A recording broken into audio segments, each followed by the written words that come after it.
欢迎回来新闻大白话，我是罗旺哲。再看到现在川普当选之后呢，是不是要上演总统复仇记了？像川普2.0哦，这个秋后算账哦，多间媒体呢遭到起诉，包括了《纽约时报》还有《华盛顿邮报》等等，至少5家，通通都被这个列入这个川普可能会接下来要提告的对象啊。甚至呢，他还在胜选的演说当中哦，说这些媒体啊根本就是为敌人阵营嘛。包括《纽约时报》向他求偿10亿美金，那他指控啊这个报道错误，而且诋毁川普。再来就是 CBS 哦，它有一个节目叫60分钟的访谈哦，整个内容是被编辑过了，对选举呢产生了干扰，而且要提出10亿美元的求偿要求。那现在呢，不止川普，包括连马斯克也杠上了 OpenAI， 他现在控诉说不义之财啊。最大金主微软也成被告。那现在马斯克呢扩大他对这个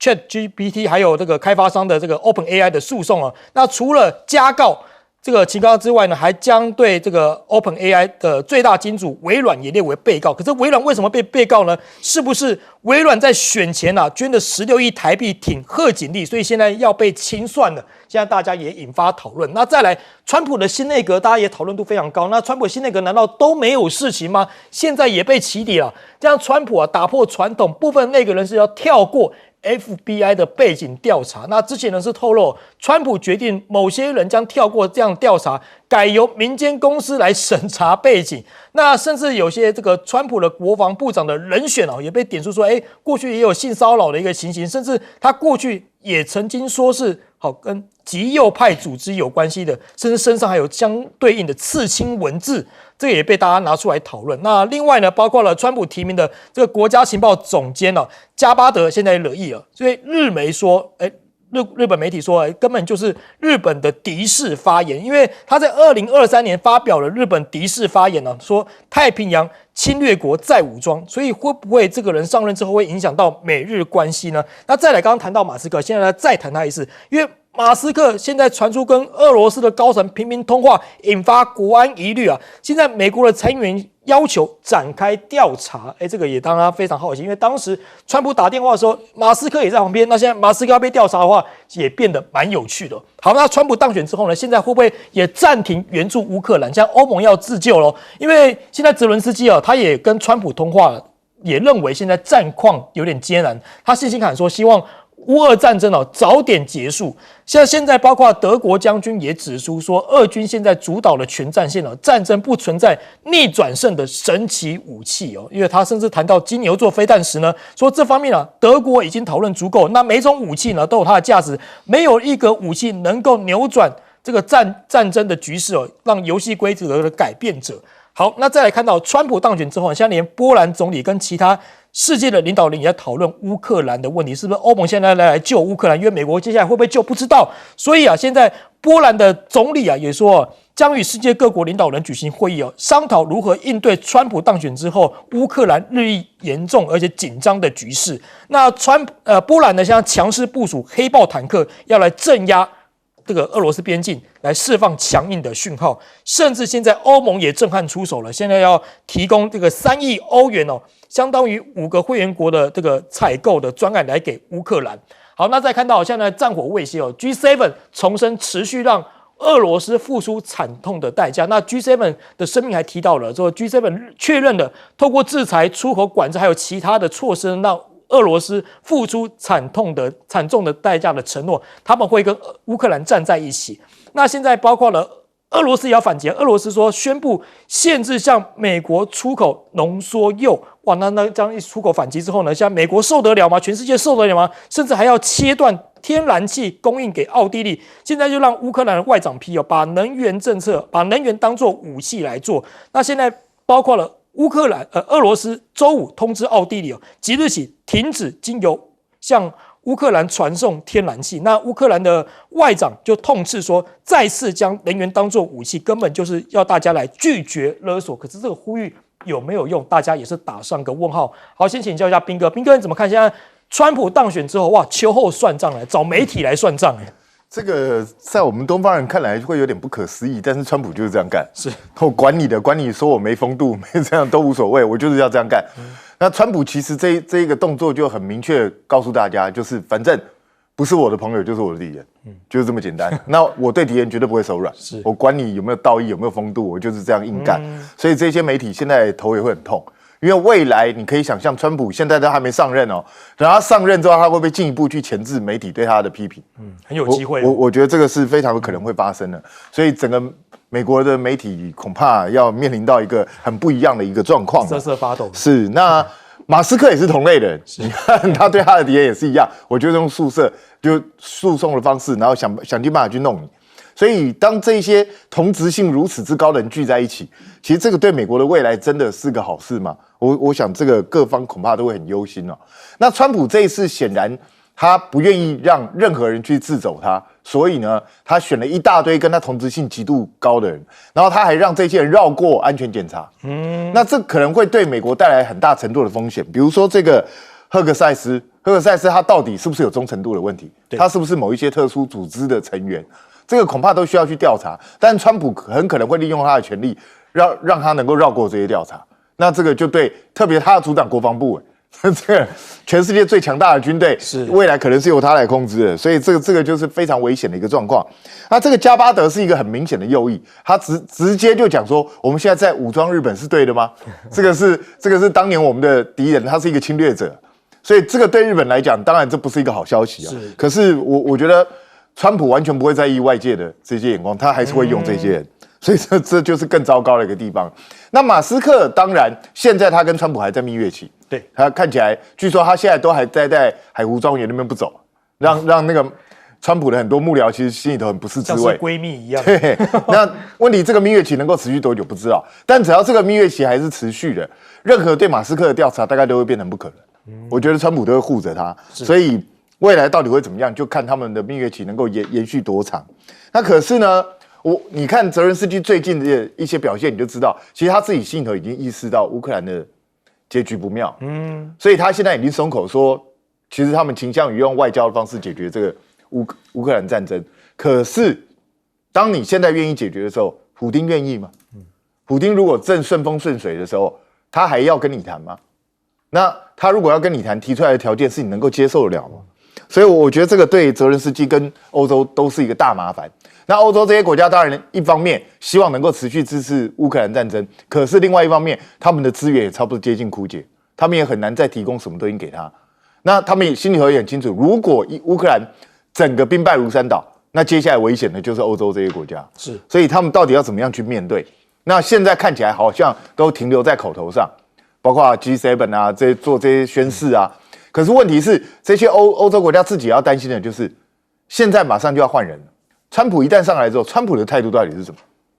他是会像过去拜登一样继续支持乌克兰呢，还是撒手不管，把这个责任全部丢给欧洲国家？那如果是这样的话，欧洲国家承担得起吗？所以这真的是非常麻烦的一个状况。那我觉得俄罗斯现在暂时宣布限制浓缩铀，我觉得他在干嘛？你知道？他在等川普上来的时候多一个谈判的筹码。对，就是因为普丁大概心里头也不知道川普到底葫芦里头卖了什么药，对，他到底想要做什么也没有人知道，所以我现在手上能够抓一点是一点。那你说把能源当作武器，其实实际上西方不也是这样吗？西方不是一直都把能源当作武器吗？所以这种指责本身没有任何意义，因为人家现在就是有办法做这件事，就是可以卡住你的脖子。那问题是未来整个世界大概都在等川普到底想要怎么做，才是整件事情的关键。好，请教副司令怎么看呢？那个乌克兰呢，它已经进入战略困境。战略困境，如果战略困境再不做改弦更张的话，会进入战略绝境。困境变绝境。对，因为俄罗斯在这一方面有北韩帮忙啊，有新的武装力量进来了，但是全世界195国家没有一个国家愿意派兵帮助乌克兰。是。乌克兰怎么打？俄罗斯已经够强大了，他还有朋友。乌克兰全世界没有一个国家派兵进去，他怎么去面对俄罗斯跟北韩这大军呢？是，所以他可能再不做修调，可能进入战略的绝境。它有3个限制，在乌克兰战争爆发，乌克兰的国家的战争资源就已经非常有限了。是，那在这个有限的状况之下，它是农业跟半工业的国家。在生产这一方面呢，本来就有限制，那他这个怎么样去能支撑这个战争打那么久？没有办法。因为他这个先天的条件，战争资源就是有限制。第二个，他从来没有掌握到战争的节奏，一定要掌握战争的节奏，才会有战争的主动权。对，他没有，战争主动权都在俄罗斯这一方，乌他属于被动克兰是困境。那你这个没掌握战争主动权，你就跟着对方的节奏在跑，那你怎么样去反败为胜？所以他是没有反败为胜的空间。他反败为胜的机会是一定要其他国家帮忙，但其他国家不派兵，那他就陷入战略绝境。是第三个，他到处借贷呢，包含北大欧盟这些国家，也包含美国，总共借贷了给他2000多亿美元，也就是6万多亿台币。你看这个将来要还呐。这两个国家，这美国就950亿美元呐，那是欧洲1200多亿美元呐，不止6万台币了，对，那就6万亿台币，对，6万亿台币，6万亿台币怎么去还？6万亿，这个乌克兰都要卖掉了，对，6万亿也不得了啊，那这是6兆台币了，就6万亿，对，那怎么办呢？都抵押出去了，最重要是卡在什么地方？乌克兰没有终战指导。要有一个终战指导，是就跟在股票市场要有一个停损，到此为止，我要停损，要这样，他没有停损啊，继续玩，那只能拿火力取代人力。那你看看这些 F16给他了，有没有改变战局？没有办法。金牛座给他，你再给他个金牛座飞弹，再给他50枚、100枚，没有用，没办法改变战局，一样了哈，一样，因为它只有战术价值，是，但是却没有办法改变大战略。你怎么办？像 F16都给他了。他现在甚至 F16他还缺飞行员，那怎么办呢？有飞机没有人，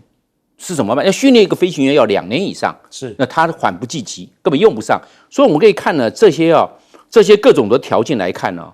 现在火力受限了，人力也不够了，士气也低落，逃兵又很严重，那这些都问题，怎么样去解决？而且结构改变不了。那我们现在看波兰现在在这个重兵往前推，对，那很简单，波兰就是北约的最前线。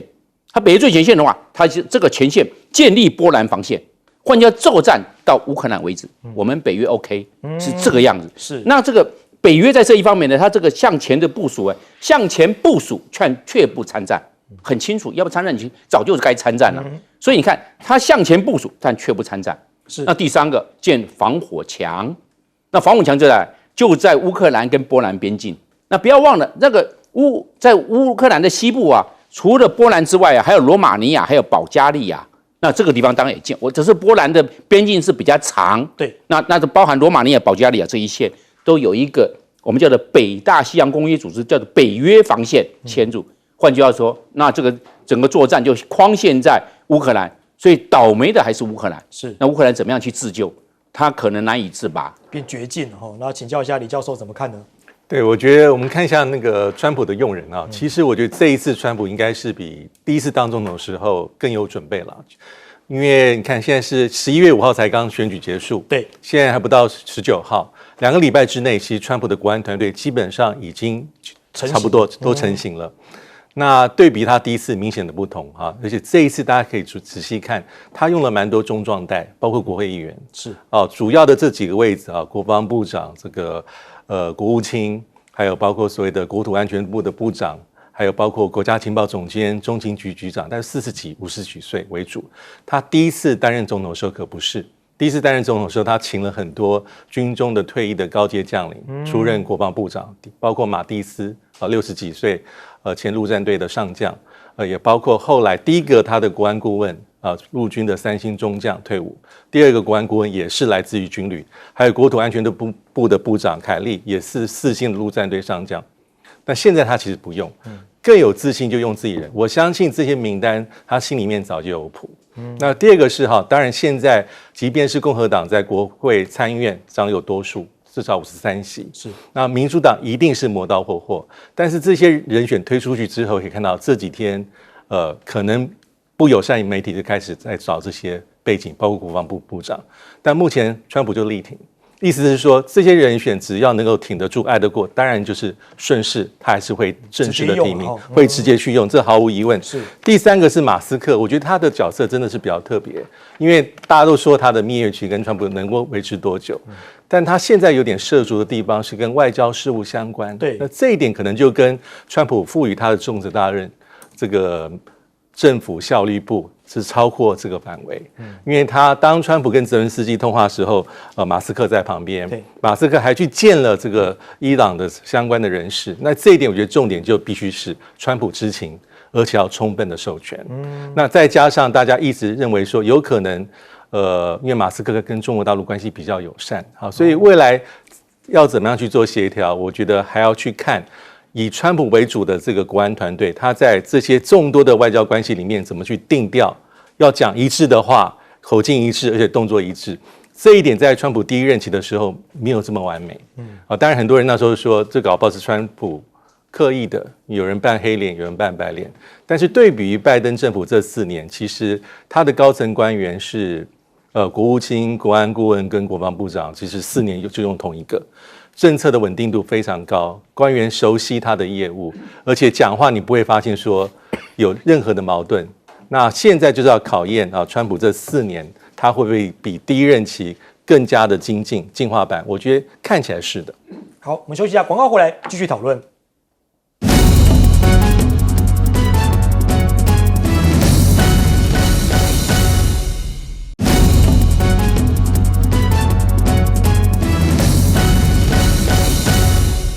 欢迎新闻大白话。再看到习近平跟这个拜登现在是不是呈现两样情因为在 APEC 这个合照的时候呢，拜登现在被说公然羞辱，只能站在角落，在这里这个镜头可能要放大来看到，拜登现在站在角落，那习近平在哪里呢？站在 C 位。那现在被说是公然羞辱嘛？现在大家也是变成一个话题那这样的情形呢，为什么拜登会站在这么旁边呢？因为他迟到嘛。因为你看当时这个19位的这个领导人这个在合照。要拍照的时候呢，就苦等拜登，拜登迟到了4分钟，当时人还没进来，结果呢4分钟后才姗姗来迟，甚至呢拜登在当天的会议上面还迟到2个小时，变成迟刻魔了。那让美国负责国际经济的这个副国安顾问就直接坐在他的位置上，所以是不是拜登现在心也不在此位了，赶着要退休的感觉了？好，那被对比现在大家非常尊敬的这个中国领导人习近平的各国看起来都还蛮尊敬他的，因为中国大陆将主办2026的 APEC 峰会那习近平呢希望能够促进将亚太命运共同体，那这样的情形呢，希望能够推动整个的亚太命运共同体呢，并且宣布中国将担任亚太经贸2026的主办国。那现在过去跟中国大陆关系不是那么友好的加拿大，现在也改变态度了，现在呢他支持大陆来办 APEC。东道主的角色，所以呢，看得出来大家也开始慢慢渐渐在转向当中了。那不止加拿大，现在呢，习近平参加这个 APEC 超忙，连见6国领袖，包括像南韩的总统啦，包括像泰国的总理包括像新加坡的总理，通通都见面。那现在还包括像是分别见会这个日本、韩国、泰国、纽西兰、智利、新加坡等领导人。那现在呢，日本媒体也分析这个10席会这个。石破茂跟那个习近平的会面现在中国有意拉拢日本以来因应川普上台，因为这样背后分析呢是希望说原定20分钟才结束，像拉长到35分钟，两人会面才结束。那里面谈些什么呢？共同社就报道，两人就福岛核污水排海还有中国恢复进口日本水产品现在达成共识了。这个是中日两方的会面情形。那大家看到现在大陆产品呢文化输出拉美现在美国现在很担心因为他说过去是美国长期输出拉美，那现在中国快速进入之后呢，就变成美国的问题了。尤其大家讨论度非常高的就是这个前海港，现在导入进去之后呢，拉丁美洲各国也开始紧张，包括美国开始紧张了。那华盛顿加如临大敌秘鲁的外交部长这个就吐槽说，美国就像那样非常重要，但是又花很少时间陪伴我们的朋友，看起来很重要，但是呢，你要说花时间陪我们，好像也常常没有花时间。那 APEC 的这个接驳的官方用车是用中国的新能源汽车，我们来看看这段画面。在秘鲁举行的 APEC 会议，其官方指定用车竟然是中国新能源车。Here we put 20 vehicles, 100% electric, for transportation of the participants of APEC. We are working with that brands because we think they are very important for our operation. Es muy cómodo, en realidad es muy cómodo y el carro se puede decir se maneja de la manera más fácil que de todos los carros que manejaste ese carro que. 请问这是你第一次驾驶中国汽车吗？ Sí, todo es fácil de conducir. muy seguro。我们看到秘鲁当地的司机还称赞说这个中国的能源车最好开。那为什么秘鲁跟中国的距离这么近呢？大家也很好奇，因为明明他们距离是1.7万公里啊，这么远，可是看起来情感距离很近啊。因为有300万的国民有华人血统，而且秘鲁每年的2月1号就会定为秘中的友谊日，全国至少有1万间的中餐厅10个国民就有1个华裔血统，甚至在利马的唐人街上随处可以见像这样子吃饭这个餐厅，就是吃饭的意思。这个招牌随处可以在秘鲁的唐人街都可以看到，你就知道现在秘鲁跟中国两方的民众的关系是有多么的近了。好，那再来看到秘鲁现在也掀起了汉语热，学习的人数日益剧增。那包括了孔子学院办书法比赛来克服这些大家学习汉字的困难。那这个学员有多少呢？根据这样15年前在秘鲁创办的孔子学院培训中心已经有笔译口译等专业人士。那毕业的学员已经到了1200多人。那汉语课程呢，一共有1.4万人。就有学生就说，就商务上来讲他发现懂中文比懂英文什么都重要，因为你出差或接触公司，懂中文的同事都要用上中文。那再来看到这个是中国非常有名的网红，叫做李子柒，他的新片推出了像1.4亿人观看哇，包括他的这个治漆器严重过敏，这样沙包脸包着沙包肿成像电视机一样这种感觉。那现在呢，大家很好奇，他频道停更3年之后呢，日前一口气发表3部新片，首支影片呢就是记录他这个漆器的过程那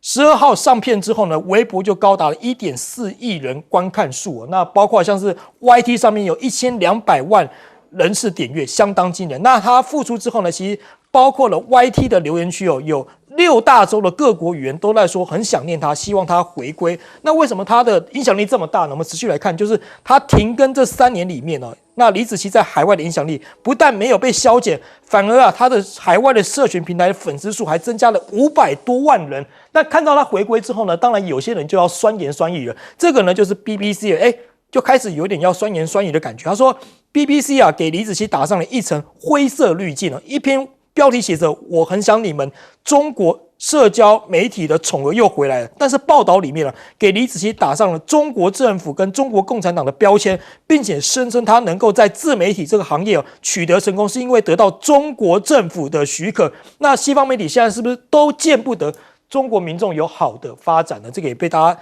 质疑的一个地方。好，先请教一下彬哥，彬哥怎么看这个拜习2样情的情形？我觉得有的时候也不用想太多了，就是不可能说故意去羞辱冷落拜登。拜登毕竟现在还是美国全世界第1大国的领袖，所以不可能故意这样做。那就当天就是因为他自己迟到，他怎么迟到那么久？迟到就站在比较边边一点嘛，这很正常啊。那但是你们也可以看到的，就是习近平在全世界的地位是越来越重要。是，现在不管你喜欢或不喜欢中国大陆，但是中国显然是在全世界的影响力是越来越加强的。所以各国都还是你看，每天习近平也好，或者中国大陆外交部也好，络绎不绝的就是来自世界各国的这些要员、这些领袖，那不断的大家在会谈，因为世界上有越来越多的事情跟中国大陆产生直接的关联，所以我觉得这个就是一个整个世界的趋势。所以有一些人我知道，只要你去讲到中国大陆好了或怎么样就觉得说不用去抬高中国不用去吹捧中国，我们不需要去抬高跟吹捧，因为事实摆在眼前，就事论事就好了。对，它就是很重要的一个国家，谁都不可以忽视这一件事情。所以我觉得这个事情，如果我们自己都没有办法看清的话，那这个蒙蔽自己的双眼，其实是对自己造成危险。我觉得这是摆在眼前的状况。那现在呢，他在秘鲁这个地方，在美国很不高兴的情况下，他还是开通了前开港，是，然后在那边开始扎根了。那他跟秘鲁之间的联系也越来越多。虽然美国一直想要干涉，可是干涉不来。为什么干涉不来？就是你美国只出一张嘴，你真正该你出钱出力的时候你都不出，你就出一张嘴，那就叫别人听你的。抱歉，没有这么美的事情了。所以中国大陆他愿意协助做基建，愿意贷款给你，愿意帮你拉拔你，然后大家一起成长，一起来赚钱。那对世界上很多国家，特别是缺少资金的第三世界国家来说，当然是跟中国大陆合作会比较好啊。跟你美国合作，你美国贷款给我，都还要对我那个说三道四，还要去指责我的政治制度，要干涉我的内政，不是吗？美国不是向来都这样干吗？那还不如我去跟中国大陆打交道会比较好一点。所以美国如果不赶快改变自己在国际政治上的一些作为，对国际社会，美国要尽更多的责任，付出更多的代价。如果美国不打算这样做的话，那美国在那个国际势力的消退，我觉得是板上钉钉的事情啊。这是秘鲁秘鲁是在南美洲，是美国的后院美国向来把中南美洲视为它的近邻可是现在就是被人家突破了。所以美国自己不赶快去补救吗？不去赶快做一些事情吗？如果不做的话，就是眼睁睁看着中国大陆把它抢走。那当然，中国大陆很擅长于利用，包括孔子学院啊，包括各种经济的活动啊，去跟这些国家结合。是。那如果对当地人有益，又何乐而不为呢？那当然，西方都会说，你看，这就是中国大陆企图把他手伸进去。那我就觉得很奇怪。那你美国、你欧洲，你们也是透过同样的方式，你们也把这些触角伸到全世界各个国家。那为什么你做可以，别人做就不行？我就想请教为什么？那至于李子柒这个东西，说真的就是一个网红嘛。那他之前做美食的频道，很多人看，很受欢迎。然后其实他也会做很多东西，除了美食之外，也有人叫他李万能啊，因为就说他什么几乎都会做。对啊，那就是一个很受欢迎的一个网红。那停更了这么多年之后，突然又复更了，那所以很多粉丝很高兴。就是这样子。那你 BBC 连这个东西都要去扯到政治，我觉得你 BBC 的脑袋应该赶快去修理一下。好，我们请教副司令怎么看呢？中共的这个大战略，我们尤其看这个经济战略啊，它是三步走。第一步走它就是欧亚，欧亚的话有海上丝路，有陆上丝路。海上丝路哦，从这个东海或者黄海这样下来，经过南海，然后穿过马六甲海峡，进入阿达曼海峡之后进入印度洋，印度洋的通过阿拉伯海，再进入红海，再通过苏伊士运河就进入地中海，整个欧洲跟亚洲整个串在一起，这是海上丝绸之路。陆上丝绸之路我们知道有个中欧班列，中欧班列从中国大陆一直串到整个的欧洲去了。中欧班列总共是13000公里，是全世界上最长的铁路。那到现在为止，到今年已经到达10万班列了，就是这一列火车啊，它一列火车都是100多节的，因为它要运很多东西。这个已经到了10万，到今年到10万班次了。然后现在在开什么？现在在走北冰洋，北冰洋就是北极航道，北极航道要夏天，大概每一年的5月到每一年的9月，冰化掉之后，而且以后地球软化了，北冰洋会没有冰，直接过去，因为一穿过这沃霍次克海、白令海峡就进入北冰洋，一出去就是北海了。北海就是英国了，对，跟那个北欧，我们叫丹麦跟挪威，就是这样那么近。现在，所以你看，它这个海上之路，这个陆上丝路，北冰洋之路，这个就是我们讲的欧亚经济战略出来。再第二个，它就指向非洲，因为非洲总共54个国家，但中国大陆就把钱砸进去，砸了11000亿美元，11000亿美元，这是54个国家，除了史瓦蒂尼之外啦，因为史瓦蒂尼以前叫史瓦济兰，跟我们有邦交，对，那就是53个国家，它整个投资进去，投资了11000亿美元。这个完毕之后，第二步，现在欧洲，因为欧洲啊，坦桑尼亚、上比亚，它产铜矿、产那个钴啊，还产镍矿，对，这个是非常珍贵的，它都一直往那边运送。最后一个，我们讲到了南方市场，就讲到秘鲁去了。秘鲁的前海港啊，是最深的哦，它是17公尺的水深，所有世界的船都可以停入，因为水深够。然后刚好这个地方是一个心脏地带，因为北面是马六，我们知道是巴拿马运河，不要巴拿马运河贵嘛，它直接到那个地方，整个辐射出去的话，它整个运输成本就降低了。那这就是我们讲的第3步。好，请教李教授。对啊，我们知道这个中国大陆近年来它的国际地位大幅提升哈。对。那秘鲁这次办 APEC， 我还是要帮秘鲁稍微平反一下啊，因为到底是不是刻意去冷落或是羞辱拜登，我想应该不至于。因为对美国来讲，假设你是羞辱拜登，你其实你就羞辱美国，也会羞辱，意思是羞辱下任的美国总统川普。因为这一次我们看他的排位置哈，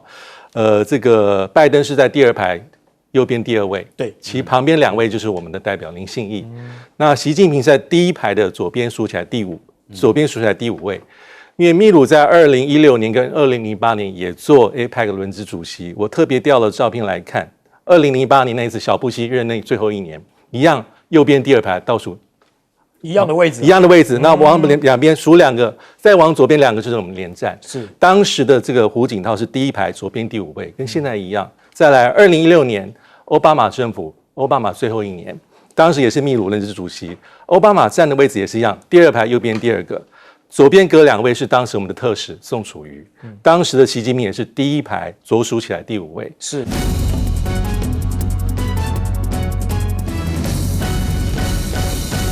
那我们在 APEC 上的处境呢？不过有一个人可能心情会不会更觉得酸了一点呢？这个是在 APEC 大合照的时候被说有深意吗？画面上我们来看一下啊，拜登在哪里？哇，这个画面已经到后排，找不到吗？在后面他走来了，站在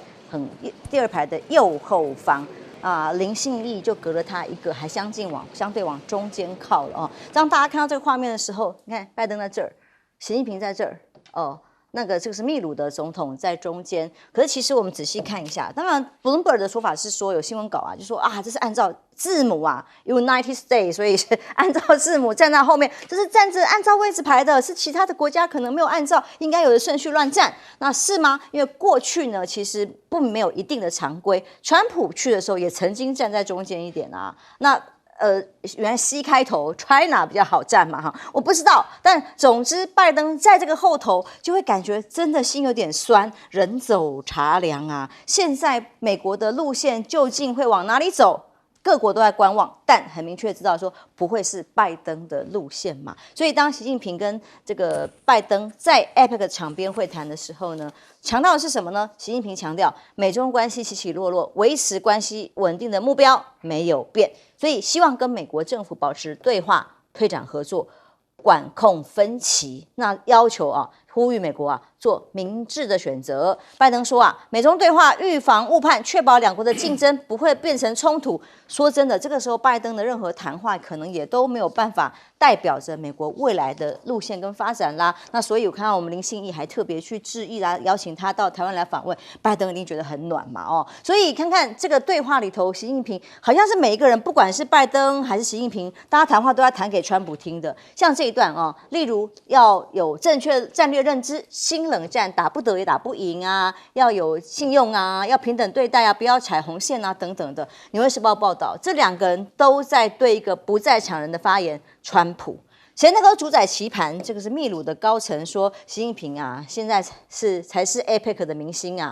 外媒这个报道的封面说的是什么呢？已经在这个棋盘上，红色的棋子几乎团团把美国逼到绝境。它形容词是什么？中国人喜欢玩的是围棋啦，不像西洋棋不太一样。围棋不是说谁称霸，而是谁能够主宰棋盘，把它围起来。说真的，该吃的江山就吃下来了。他们认为呢，习近平几乎把秘鲁变成他的棋盘，胜利显而易见。而这次 APEC 出席这么多领袖，最大的明星自然是习近平。看到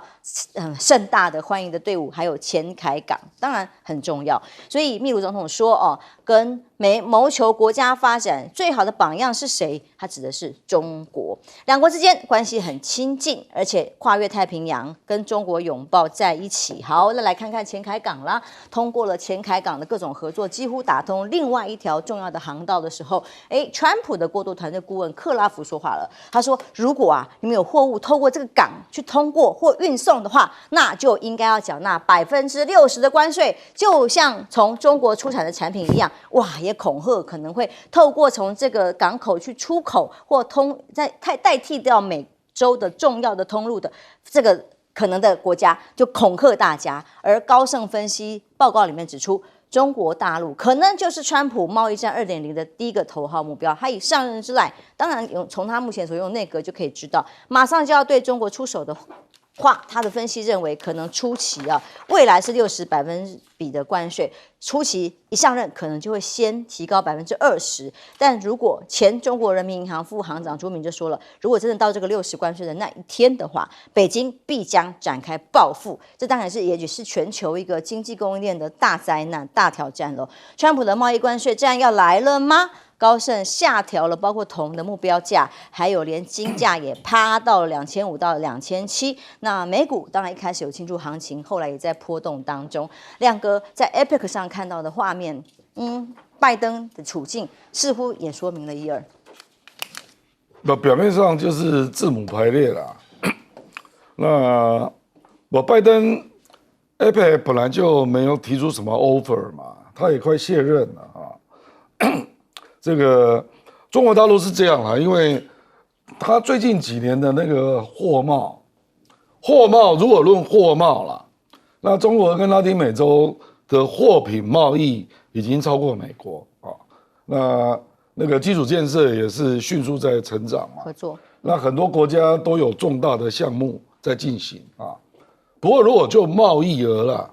因为贸易额你要加上服务业啊，那美国还是第一啊。可是拉丁美洲已经发展到了一个阶段，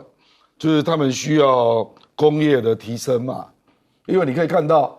拉丁美洲啊，不是矿物出口就农业出口，所以它的人均所得大概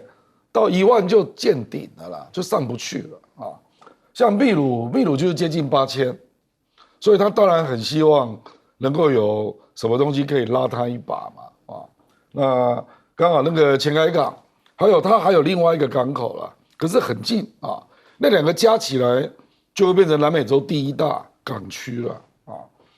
那因为它未来还会有2洋铁路要慢慢往巴西那边开嘛啊，因为这个可能要比较长的时间你才看得到，因为它要凿通到大西洋啊。这个如果凿通了，那我跟你讲，巴拿马就完蛋了啊，因为很多就会透过前海出去啊。而且你要知道，前海港是一个智慧化的港口啊。那你知道那个美国的港口几乎都是传统港口嘛，巴拿马也是啊，所以他们在不管是那个操作啦，它需要的天数啊，会远比前海港要多，一般估计是多10天。那这个就很要命了啊。所以前海港开始运作之后，你几乎可以预期了，就是巴西稍微靠过来一点啊，或者是乌拉圭啦、智利啦，他们就会想从这边出去嘛啊。那现在一句话就是从前海到上海啊。实际上第1大全世界最大的港口也在上海啊，就洋山港啊，宁波那一带了啊。所以我的意思就是说，这个2港对开的结果，你可以去想象啦，搞不好美国西岸有一些货也从这边出来，也有可能啊。那而且未来事实上，习近平这次是带了400个企业家，他先去访秘鲁嘛，那要投资基建，也要投资一些技术的项目。我认为里面一定有电动车的供应链啊，因为秘鲁这个总统他有去参观比亚迪啊，那直接就跟习近平说很希望中国去投资电动车啊，然后他承诺不课关税，因为秘鲁的人均大概就是$8000左右啊，那中国的那个电动车的价格他们负担得起了，不然你如果是美国的车，25000起跳了，我讲的是美金啊，那所以我觉得这个秘鲁总统就认为这个是他有史以来最好的机会啊，因为秘鲁的政治不太稳定，他6年来好像有5个总统啊，不太稳定啊，所以基本上就是他希望能够用中国的力量，然后稳住经济嘛啊。那我认为其他的党派大概也多多少少有这样的想法啦哦，所以我觉得这个大概就是空前的机会了。那中国大陆直接力量进入美国的后花园，你去想想这是什么状况啊？那你如果回忆2022年，美国不是在这里召开美洲峰会吗？结果8个国家拒绝来啊，拜登开的在洛杉矶啊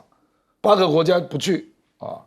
然后洛杉矶时报，我记得那时候有一篇文章嘛，说这种峰会以后不要开了啦。对呀，就是这个就是美国的问题嘛。为什么中南美洲始终经济都起不来啊？那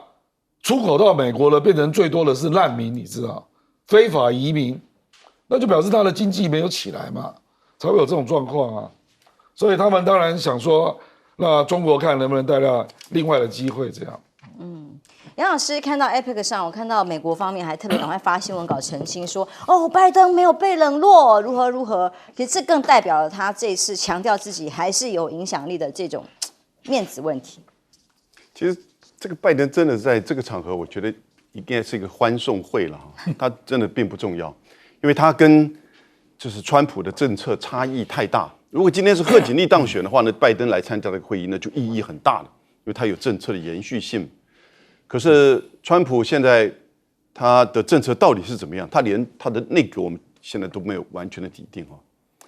看看中国大陆跟就是秘鲁的关系啊，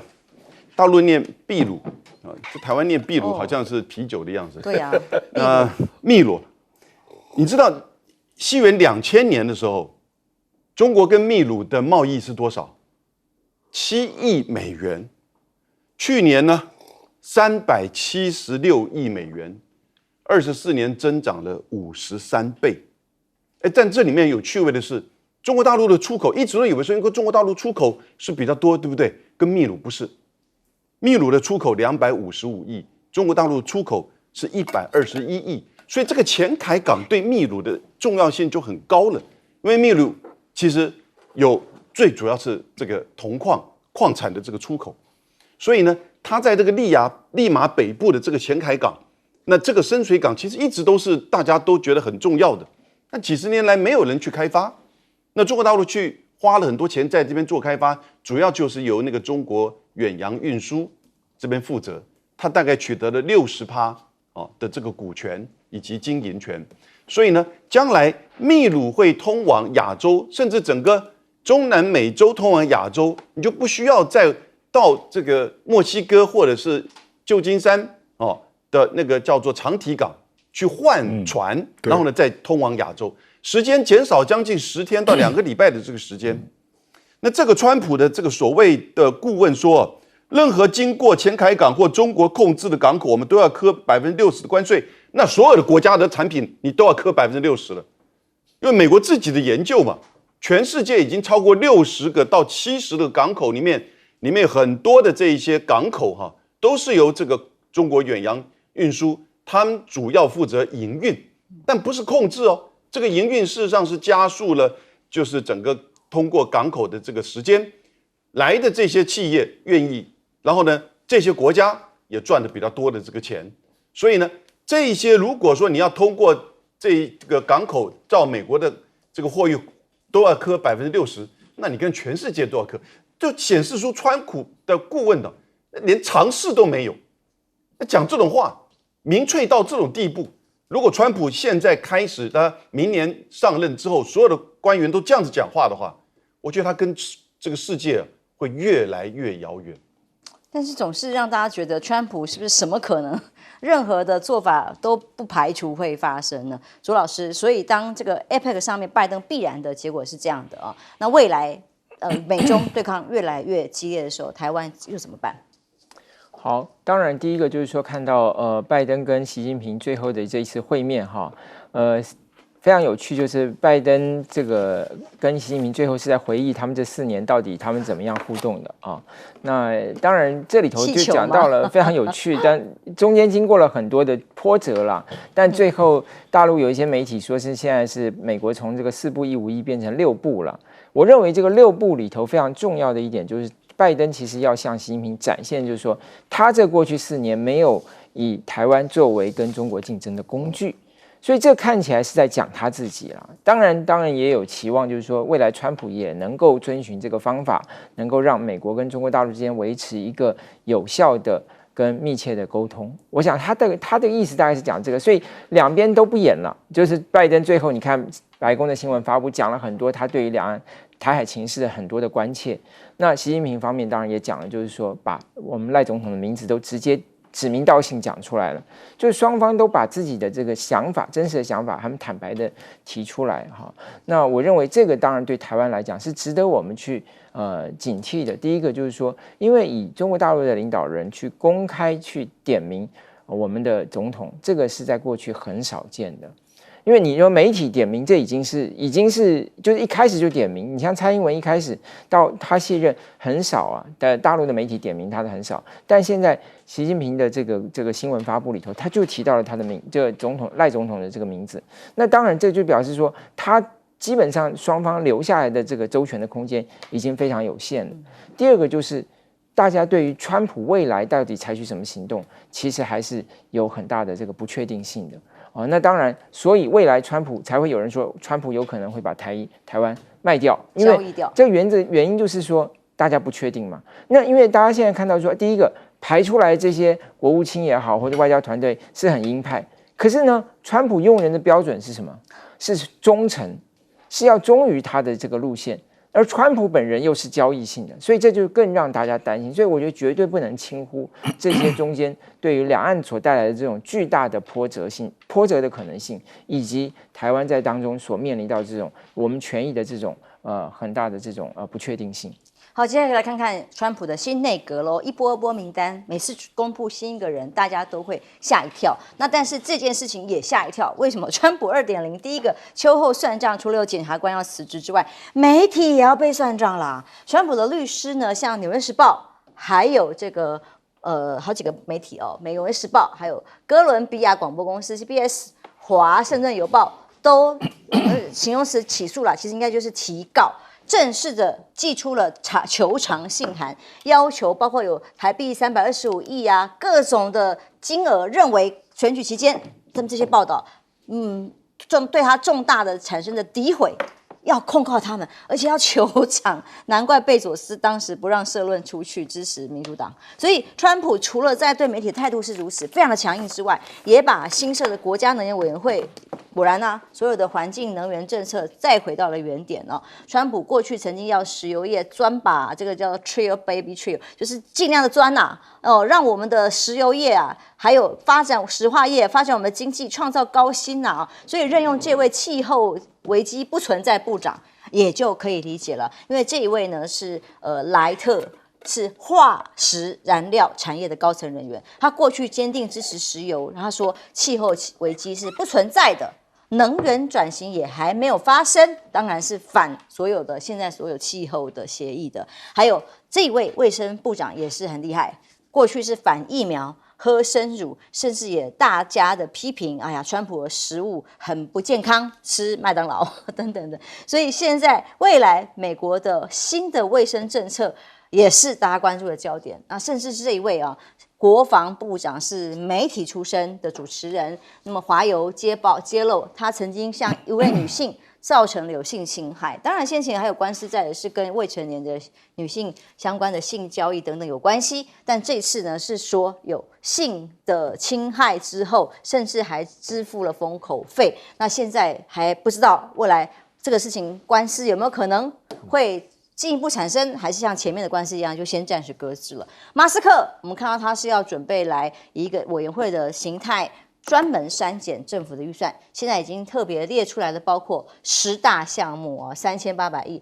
退伍军人的健保费啦，教育经费啦，司法部分支出啊，太空总署的 NASA 啦，NASA 是以后由马斯克SpaceX 直接接任嘛，所以有很多。包括社会福利跟各个这个教育系统的开支，已经直接首当其冲就要来砍了。而马斯克甚至一直传出来跟俄国的高层一直有通话，被一些媒体外界质疑说，这个是不是有任何的这个中共同路人还是俄国同路人这样的概念？SpaceX 是不是应该被排除在重要的政府标案之外，免得跟俄国之间有特殊的关系，也还在产生了一些媒体上的争议跟讨论当中。川普上台之后，当然乌克兰的情势立刻会有变化。那泽伦斯基公开的表示，乌克兰必须竭尽所能，确保透过外交途径，明年结束跟俄罗斯的战争。显然，他也早就想结束，已经撑很久，撑到美国大选结束了。但现在呢，德国的将军表示现在所有的战争的主导线全部都站在俄国这边。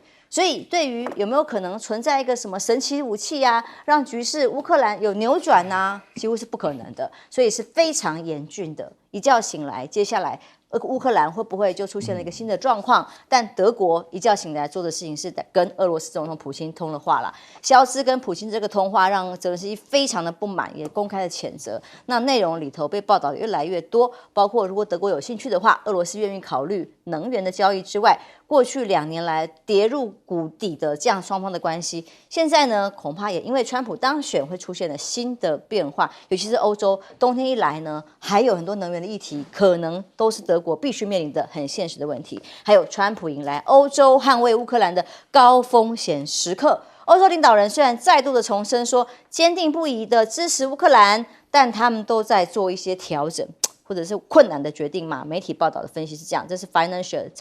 财经时报，他们认为，川普试图在乌俄当中达成的和平协议，对于欧洲利益来讲，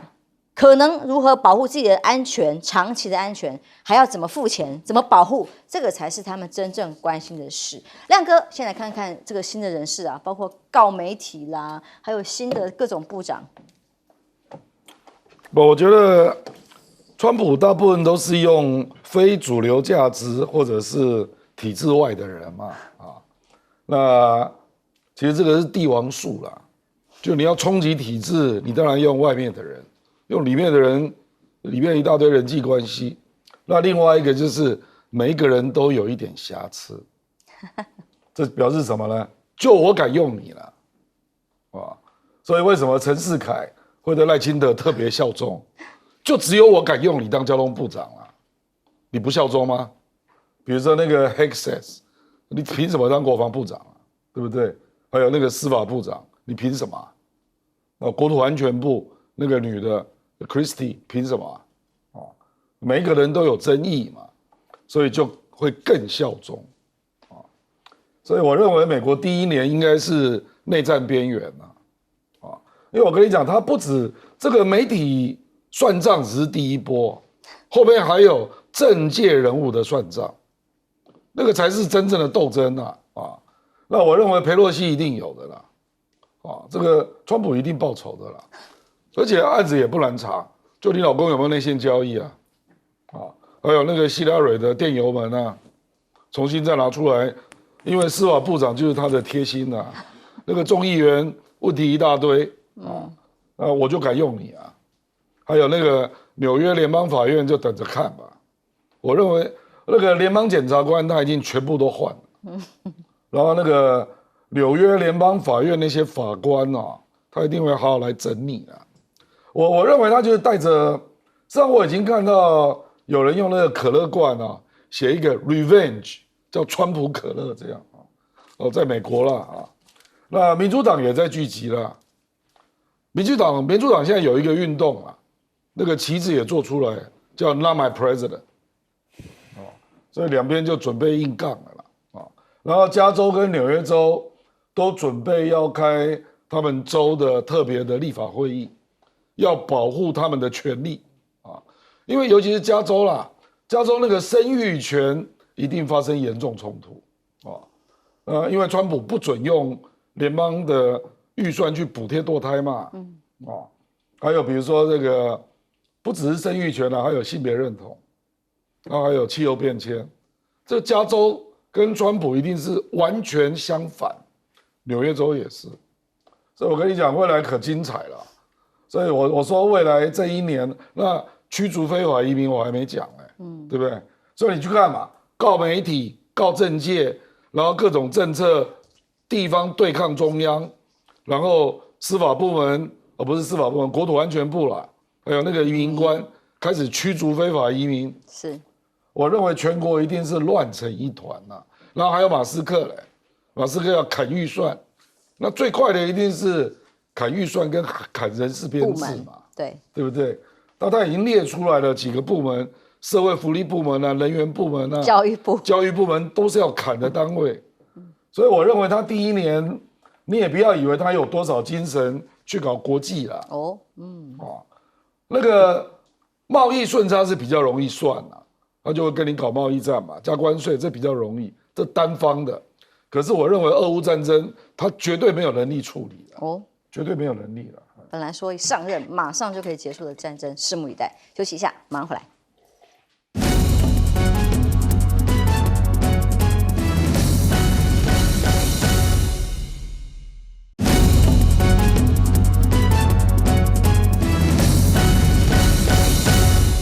川普还没有就任，第一个就对媒体开始先提告求偿，都是非常天价的金额之外，检察官当然也陆续准备要打包走人。老师，川普的第二任是会很激进的第二任，国内、国际都是如此，人事更是如此。你看他现在提的这些人事，你以台湾的标准，你都觉得不可思议。陈世凯算是好咖啦，你知道吗？还没有什么太黑的事吗？没什么负面或者是犯罪的，对不对？你看看，而且呢，陈世凯至少是支持交通啊。那你任命一个能源部长，是认为没有能源危机，他上台大概是第一个礼拜就会再次退出巴黎气候协定。所以呢，这个我们本来以为说只有司法部长跟那个情报总监，结果现在这个国防部长也是一样。各位你要知道，这些除了国安顾问之外，都要经过参议院的认可的这个程序。现在的选举的结果，参议院47-53有一席应该是共和党，所以我们说47-53，扣掉一席 Rubio 之后47-52。最后这个任命的结果，我觉得会过，因为毕竟现在共和党已经变成川普党，在现在这个时间点，没有一个共和党的参议员敢不去认同。虽然他们心里面每一个人都不认同这一些人，因为都有问题，所以这整个任命的过程一定会被拉得很长。你不要以为他上来任命，隔一天当部长，没有这回事，起码拖个2个月，甚至更久。如果他们学我们台湾这一招的话，把整个程序给中断掉，因为这些人实在是不要说民主党，一般的有常识的美国人不能接受这些人做国防部长、做司法部长。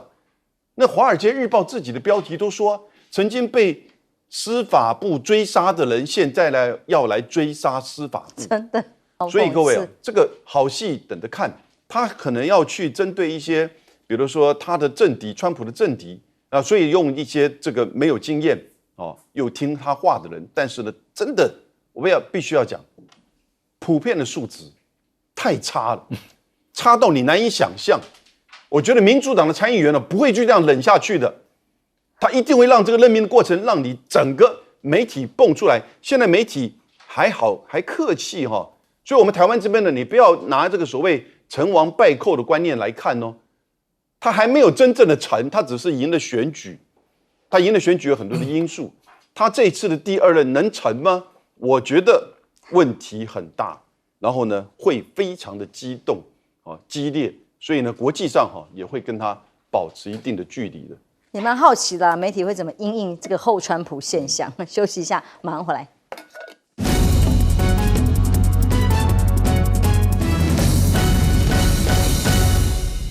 大家都已经看到风向改变了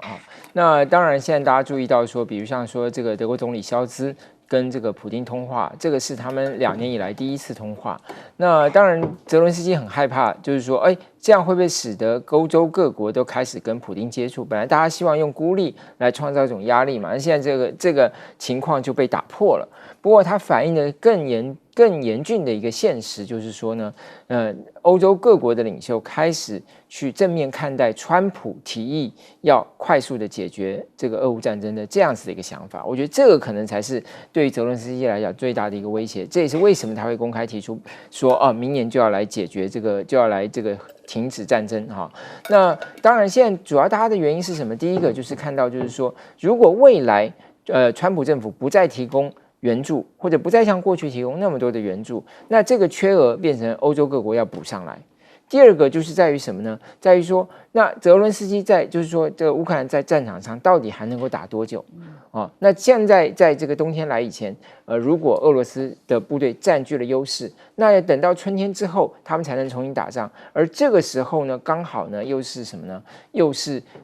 川普政府要出招的时候，所以他现在其实情况已经是相当不利，更何况欧洲的国家本身内部也有问题，比如像德国要改选，